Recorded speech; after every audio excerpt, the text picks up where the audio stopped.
தேசிய ஜனநாயக கூட்டணியில் தாவேக்கு இணைய உள்ளதாக தகவல் பரவி வரும் நிலையில் சம்பந்தப்பட்ட கட்சிகள் அதனை மறுக்காமல் உள்ளன. விஜய் கூட்டணியில் இணைவாரா என எடப்பாடி பழனிசாமி தான் கேட்க வேண்டும் என மத்திய அமைச்சர் பியூஷ் கோயலும் தெரிவித்துள்ளார்.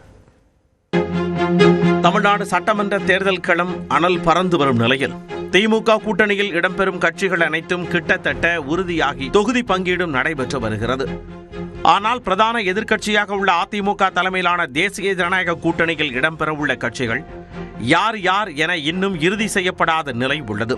இந்நிலையில் நடிகர் விஜயின் தமிழக வெற்றிக் கழகம் தேசிய ஜனநாயக கூட்டணியில் இணைய உள்ளதாகவும் அதற்கான பேச்சுவார்த்தைகள் நடைபெற்று வருவதாகவும் கடந்த ஒரு வாரத்திற்கு மேலாகவே தகவல் பரவி வருகின்றன. இது தொடர்பான கேள்விக்கு அண்மையில் பதிலளித்த தமிழக பாஜக தலைவர் நயினார் நாகேந்திரன் அது வதந்தி என தெரிவித்தார். ஆனால் அதே கேள்விக்கு தற்பொழுது பதிலளிக்க முடியாது என நயினார் நாகேந்திரன் புது விளக்கம் அளித்துள்ளார். அது பற்றி ஏதோ ஒரு ரூமர் ஓடிக்கொண்டே இருக்கிறது. கூட்டணி பேச்சுவார்த்தை நடக்கலாம். இது ரூமர் நான் சொல்றேன். கட்சியில் இப்போ கட்சியும் வரலாம், அவ்வளவுதான். இன்னும் கட்சி நிறைய பேர் இருக்காங்க, நிறைய பேர் கூட்டணியில் சேர்றதுக்காக நிறைய கட்சிகள் வச்சிருக்காங்க. அதை பத்தி நாங்க எதுவுமே கருத்து சொல்ல முடியாது.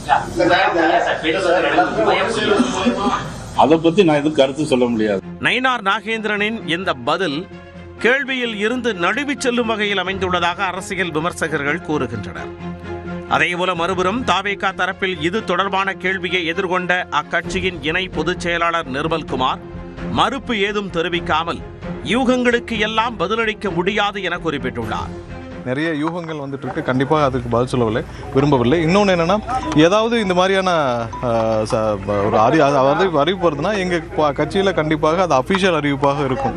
திமுகவுடனும் பாஜகவுடனும் ஒருபோதும் கூட்டணி இல்லை என தாவேகா தரப்பில் முன்பு திட்டவட்டமாக கூறி வந்த நிலையில் நிர்மல்குமாரின் இந்த பதிலும் நழுவல் துணியிலேயே அமைந்துள்ளதாக அரசியல் நோக்கர்களால் பார்க்கப்படுகிறது. இதனிடையே திருச்சியில் செய்தியாளர்களை சந்தித்த மத்திய அமைச்சரும் தமிழகத்திற்கான பாஜக தேர்தல் பொறுப்பாளருமான பியூஷ் கோயலிடமும் விஜய் குறித்த கேள்வி முன்வைக்கப்பட்டது. You will have to ask that of the leader of the NDA in Tamil Nadu. Edappadi ji will know better about it. தாவேகாவை பொறுத்தவரை ஆட்சியில் பங்கு தரப்படும் என அழைப்பு விடுத்தும் கூட அக்கட்சியின் பக்கம் எந்த கட்சியும் இதுவரை செல்லவில்லை. அதேபோல ஜனநாயகன் ரிலீஸில் தொடர்ச்சியான சிக்கல்கள், கரூர் நெரிசல் வழக்கில் சிபிஐ சம்மன் என பல்வேறு சிக்கல்களில் உள்ளார் விஜய். இந்நிலையில் கூட்டணி தொடர்பாக விஜய் அடுத்து என்ன நிலைப்பாடு எடுக்கப் போகிறார் என்ற கேள்வி தமிழக அரசியல் வட்டாரத்தில் கவனம் பெற்றுள்ளது.